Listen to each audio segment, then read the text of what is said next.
내용 볼게요. 오늘은 올바른 자연 식물식으로 내 몸을 바꾸다에 대해서 제가 이야기를 나눠보도록 하겠는데요. 자, 자연 식물식 시작하기 전에 먼저 이것을 하고자 하는 그 목표가 있을 거예요. 이제 간단하게 지금 채팅창에다가 어떤 목표를 가지고 이 프로그램을 시작할 건지 조금 적어보시면 좋을 것 같은데,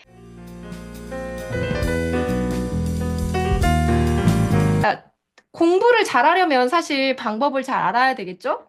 그런데 무작정 앉아 있는다고 공부를 잘 할 수는 없어요. 그래서 마찬가지로 여러분들이 식단을 하겠다고 해도 다 성공하지는 못해요. 그 이유는 원칙과 어떤 개념 같은 것을 생각하지 않고 무작정 따라 하다 보니까 실패하는 요소가 분명 생기는 거거든요. 제가 이 챌린지에서 여러분께 도움이 되고자 하는 부분은 그런 요소를 잡는 거예요. 예, 그런 좀 잘못된 부분들, 조금 어려운 부분들을 제가 교정하면서 가면 훨씬 더 부작용 없이 잘 나갈 수 있게끔 도와드릴 수 있으니까 제가 그런 부분을 도와줄 수 있다라는 생각을 해주시면 좋을 것 같고요. 자, 자연식물식 2주 아침 식사 습관 만들기. 자, 이 내용 중에 제일 중요한 것은 내 몸을 바꾸는 가장 쉬운 방법은 바로 먹는 것부터 변화시키는 방법입니다. 대부분 자연식물식 얘기하면요, 다들 이렇게 생각하세요. 채식을 하는 건가요? 매일 아침 그럼 샐러드 이렇게 팩에 들어있는 샐러드를 먹으면 될까요? 이렇게 좀 많이 생각하시는데 아닙니다. 여러분, 완전 채식을 의미하지 않습니다. 걱정하지 마세요. 저 고기 전혀 먹지 말라고 하진 않아요. 하지만 이 비율이 정해져 있어요. 지방 섭취 및 육류 섭취를 하루 총 칼로리 15% 정도로 제한한다고 생각하세요.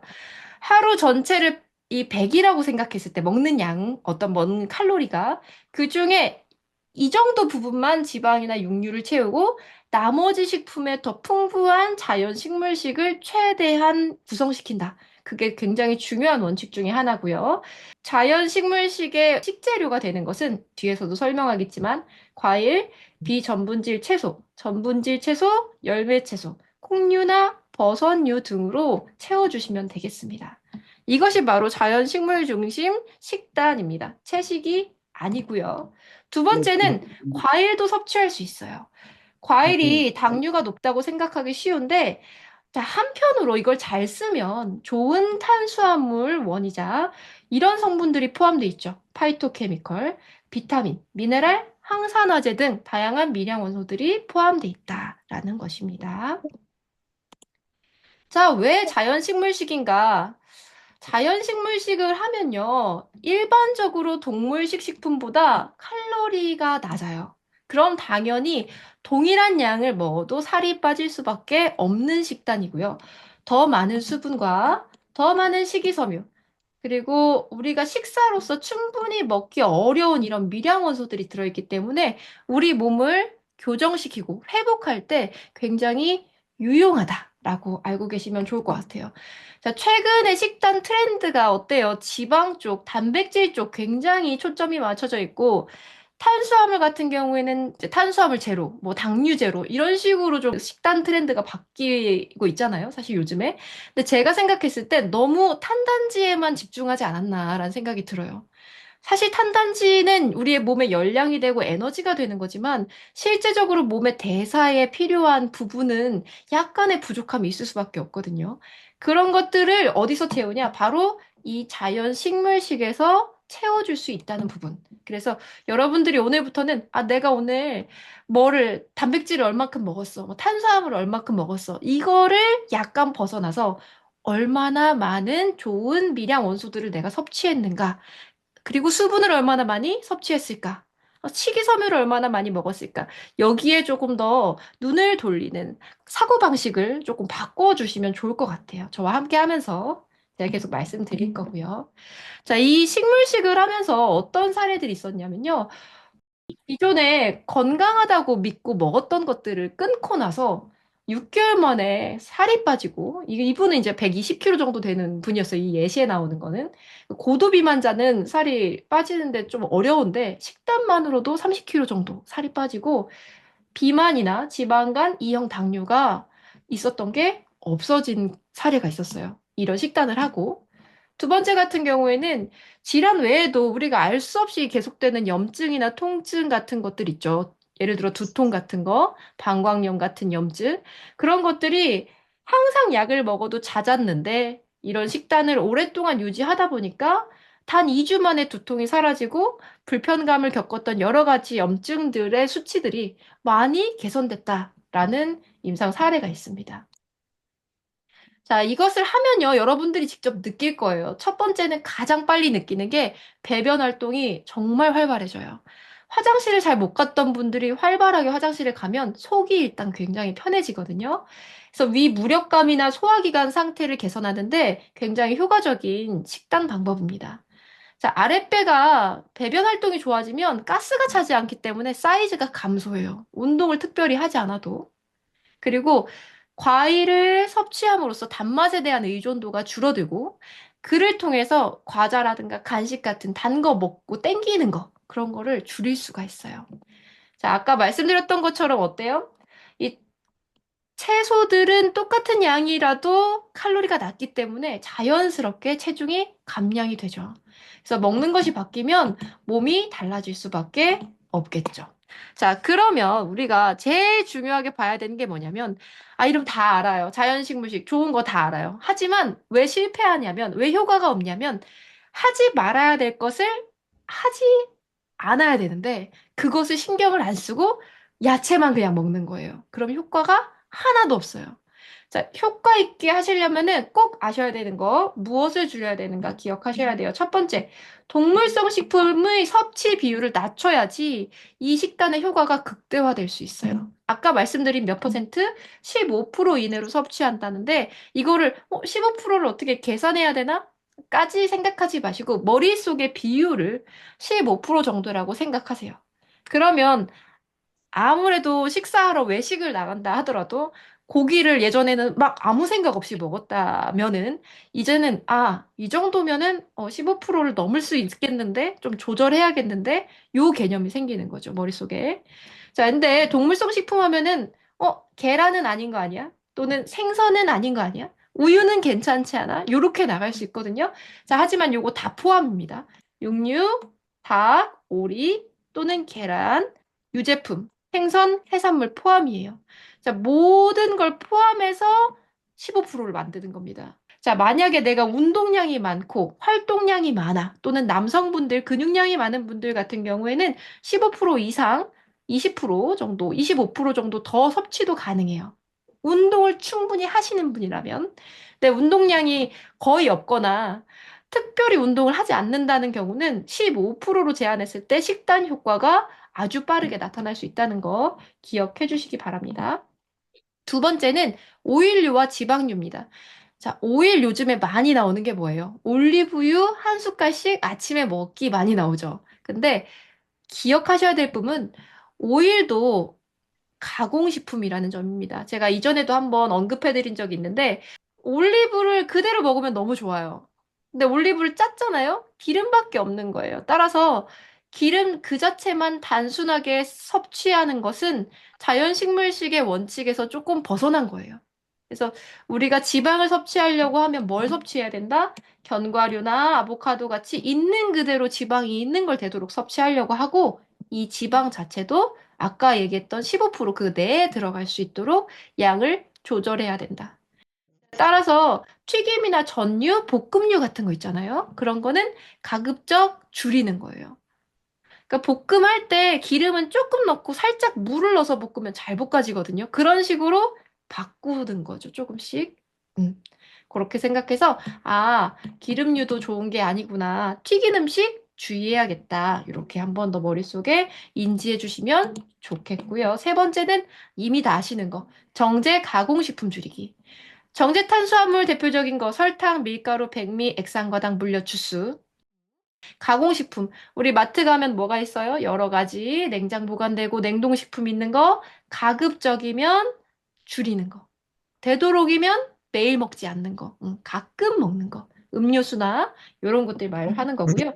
왜냐면 이런 가공식품들 뒷면 보시면 굉장히 많은 화학 물질들이 들어있어요. 뭐 인산염 같은 거라든가 이런 것들이 우리 몸에 들어오면 배출은 되겠죠. 괜찮겠죠. 근데 이게 쌓일 수도 있고, 배출이 되기 위해 해독 과정을 거쳐야 되고, 이 모든 것이 몸의 대사 반응에 염증을 일으키고 몸을 힘들게 만들어요. 몸을 회복시키고 좋게 만들려면 안 좋은 것으로부터의 노출을 최소화시키는 게 가장 첫 번째 해야 될 일이라는 거 먼저 기억해 주시면 좋을 것 같습니다. 따라서 우리 요런 식품들은 최소화한다 라고 기억해 주시고요.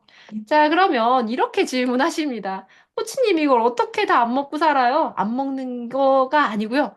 안 먹는 게 기본이라고 우리가 세팅을 하는 거예요. 이전까지는 아무 생각 없이 그냥 먹었어요. 주는 대로. 피자 있어. 맛있겠다. 그냥 먹었어.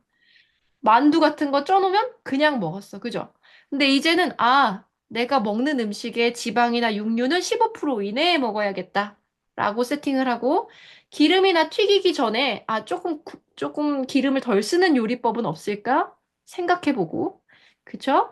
이런 식으로 생각을 하면서 가는 것과 전혀 생각 없이 먹는 것은 아주 차이가 있어요. 그래서 먹지 말라고 여러분께 이제 이렇게 잡는 것이 아니라 먹지 않아야 된다. 왜 그런지에 대해서 이해를 하고 가급적이면 덜 먹는 거라고 생각하면 내가 그거에 대해서 어떤 의존이라던가 어떤 갈망 같은 게 줄어들 수 있다라고 말씀드리는 거예요. 저도 케이크 좋아해요. 냉장고에 케이크도 있고 고기도 다 있어요. 하지만 매일 먹지 않고 가끔 먹고 먹고 싶을 때 조금 먹고 이렇게 가는 거죠. 비율이 중요하니까.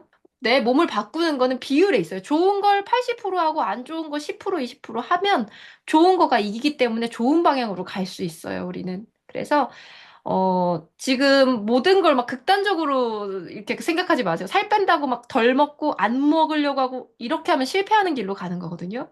몸이 좋아지려고 좋은 것만, 막 야채만 먹는다? 쉽지 않아요. 그거는 지속 가능한 방식이 아니에요. 따라서 그런 것을 병행하되 안 좋은 걸 줄여가는 그 비율적인 변화로 여러분들이 습관과 행동을 바꾸시면 훨씬 더 좋아지실 거라고 생각이 됩니다. 기억하세요. 비율과 균형입니다. 어제 먹었으면 오늘 안 먹으면 돼요. 안 좋은 거는. 어제 라면 먹었으면 오늘 좋은 거 먹으면 되는 거고요. 자, 지금 한번 적어볼까요? 채팅에다가 주의해야 될 식품군 세 가지 뭐였을까요? 한번 적어보세요. 이어서 가볼게요. 자, 무엇을 먹어야 하는가? 그러면 먹지 말아야 될 거 세 가지는 다 기억했죠? 뭐를 먹어야 되는가? 그냥 채소 먹으면 되는 거 아니에요? 아니요. 이것도 원칙이 있죠. 그러니까 제가 말씀드리는 거예요. 보세요. 자, 자연식물식의 주 재료는 생각보다 많아요. 첫 번째는 과일도 있고요. 두 번째는 잎채소, 세 번째는 콩류, 열매, 뿌리채소, 네 번째는 버섯이나 해조류 등도 다 자연식물식의 주재료가 될 수 있고요. 자, 주재료는 아니지만 견과류나 통곡물도 함께 포함이 될 수 있습니다. 근데 여기 보시면 과일은 다 알아요. 근데 잎채소를 보시면 대부분 사람들이 샐러드용 채소만 많이 떠올리거든요. 근데 그게 아니라 뭐도 있어요? 숙주도 있고 콩나물도 있고 나물류, 삶아서 먹어도 되고 상추, 아스파라거스, 배추, 배추도 먹을 수 있어요. 그죠? 우리가 삶거나 국으로 만들어서 먹으면 그것도 자연 식물식이에요. 꼭 이런 식으로 샐러드식으로 만들지 않아도 괜찮아요. 또 뭐가 있어요? 토마토, 호박, 단호박, 가지, 연근, 오이, 무, 그리고 콩들 많이 있죠. 그리고 제가 굉장히 좋아하는 버섯. 버섯은 정말 좋은 자연 식물식의 주 재료고 포만감이 높고 수분감이 높아서 아주 도움이 많이 됩니다. 자, 이것을 어떻게 먹냐면 다양하게 드세요. 자, 과일만 먹거나 채소만 먹거나 이런 식으로 가는 게 콩만 먹거나 이게 아니고 콩 조금, 과일 조금 이런 식으로 같이 섞는 거예요. 같이. 이 네 가지 군을 같이 가급적이면 세 개 이상 이런 세 개 이상을 섞어야지 각각 다양한 미량 원소들을 섭취할 수 있어요. 맨날 똑같은 거 먹으면 의미가 별로 없어요. 좋아지는 게 조금 한계가 있다. 자, 그리고 혹시라도 특정 식재료에 알러지 반응이 있을 수 있거든요. 만약에 알러지 반응이 꼭 두드러기만 있는 건 아니에요. 울렁거림이나 불편한 느낌, 위가 무겁거나 몸이 깔아지는 느낌이 들면 꼭 기록하시고 다음부터 제외해 주시는 게 중요한 포인트입니다. 자, 그 다음엔 비율이에요. 제가 직접 요거는 해본 건데요. 이 비율 보시면 과일류가 있고 콩류 있고 파프리카나 오이 같은 게 지금 이런 식으로 있어요. 자, 과일의 비율 중에서 단맛이 나는 과일의 비율 어때요? 그렇게 많지 않아요. 나머지는 그렇게 크게 단맛이 나지 않은 과일과 나머지는 채소들, 그리고 콩류, 이런 식으로 비율을 조금씩 조정하면서 들어가야지 모두 다 과일만 이런 식으로 들어가는 건 그다지 좋지 않다. 알겠죠? 특히나 당뇨 환자나 혈당 조절이 필요한 경우, 질환이 있는 경우는 혈당이 어떻게 변화되는지 꼭 체크하시고, 과일이나 전분질 채소, 그러니까 고구마, 감자 같은 거 있잖아요. 그런 거 비율을 좀 줄이셔야 되고요. 오히려 잎채소, 열매채소, 오이라던가 이런 파프리카, 버섯, 이런 류들을 더 충분히 사용하시는 걸 권장드립니다. 혈당의 변화를 많이 낮출 수 있어요.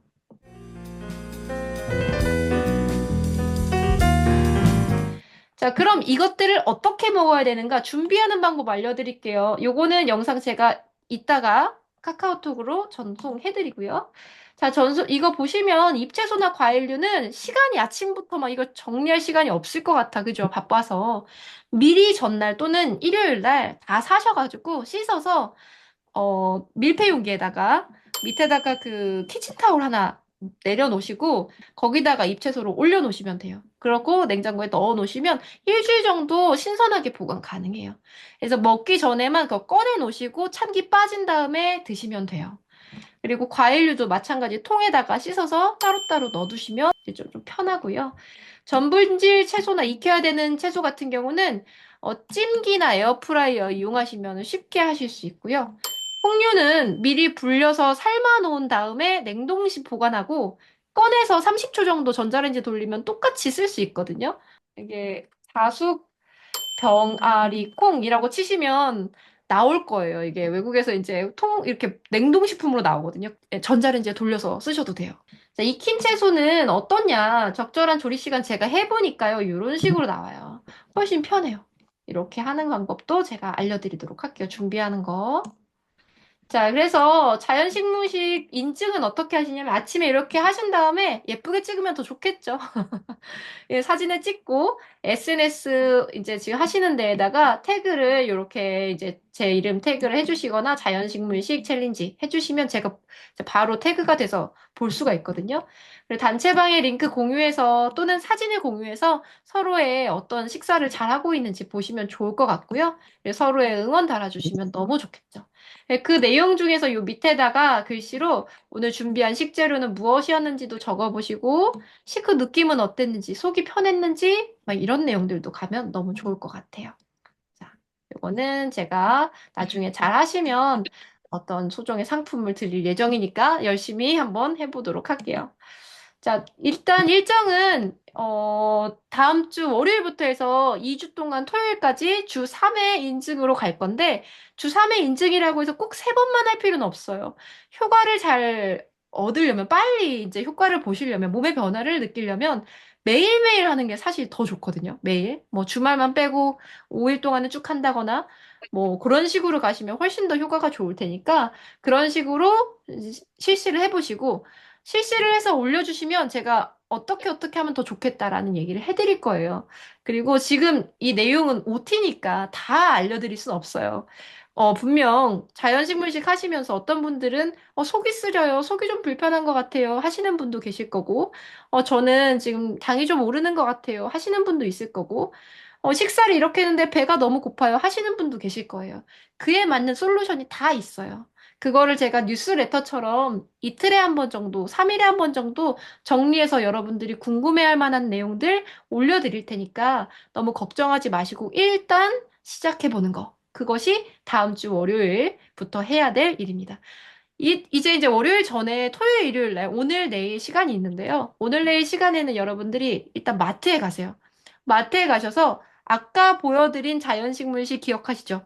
잎채소 종류 중에 하나, 한 두세 개 더 사오셔도 돼요. 사오시고, 과일류, 제가 좋아하시는 거 몇 가지. 그리고 이제 전분질 채소라던가 뿌리 채소 또는 이제 열매 채소 같은 거, 익혀서 먹는 채소들. 그리고 이제 버섯류, 이런 식으로 네 가지 류를 다 사갖고 오시면 돼요. 그걸로 어떻게 하면은 다양하고 또 재밌고 맛있는 방식으로 한번 조리를 해볼 수 있을까? 어, 그대로. 조리를 뭔가 양념 안 해도 돼요. 그냥 접시에 그냥 펼쳐놓기만 하면 되는 거라서 사실 굉장히 쉽거든요. 한번 해보면. 그거를 이번에 생각을 해보시고 어떤 식재료 쓰실지 좀 고민을 해보시면 좋을 것 같습니다. 자, 요약 정리해드릴게요. 내 몸을 바꾸는 가장 확실한 방법은 뭐다? 식단이다. 동물식품 유지류, 가공 정제식품들 드시면 안 된다. 최대한 줄이자. 그죠? 이런 것들을 허용한다. 오늘 내일 가셔서 마트에서 꼭 충분히 준비를 해오시고요. 견과류나 통곡물 넣어도 되지만 양을 좀 조절할 수 있도록 조심해 주세요. 자, 다양하게 그리고 비율을 고려하여 준비합니다. 전에 한번 이제 그 사전 신청해 주신 분이 이런 질문을 했었어요. 아침에 아침 식물식을 했더니 너무 장이 이제 활발해져서 출근길에 화장실을 가고 싶어서 너무 위험하다. 어떻게 해야 되냐. 자, 그런 경우에는 차라리 아침 식물식 도시락을 싸서 그거를 그냥 들고 출근을 하세요. 공복으로 출근을 하십시오. 일찍 가세요. 가능하시면. 가셔서 드세요. 그게 좀 너무 허기져서 힘들 정도로 배가 고프다 하시면은 그 중에서 하나 정도씩 먹어보면서 장에 자극이 좀 덜한 거. 예를 들어, 바나나 먹으면 좀 덜해. 그럼 그런 거. 단호박 먹으면 좀 덜해. 그럼 그런 거. 가시면 되고요. 이제 식이섬유가 많을수록 더 자극이 되기 때문에 요거는 조절이 필요하거든요. 예를 들어 고구마 같은 걸 먼저 안 먹는 게 좋을 수도 있습니다. 이해 가시죠? 그래서 그런 식으로 조금 나에게 맞는 이 자연식물식의 스타일이 있어요. 예를 들어 아침에 일을 많이 해야 되는 경우는 아침에 과일을 좀 양을 늘리고 전분질 채소랑 콩류를 늘리면 에너지를 높이고 밀도가 높기 때문에 더 힘이 포만감이 오랫동안 남거든요. 그런 식으로 쓰시면 더 좋은 아침 식물식이 에너지를 주게끔 도움이 될 수 있고요. 그래서 일단은 섭취를 해보시면서 여러 가지 변화나 어떤 궁금한 점에 대해서는 이제 공유를 해가면서 저랑 같이 가면 좋을 것 같으니까 이런 식으로 준비를 해주시면 되겠습니다.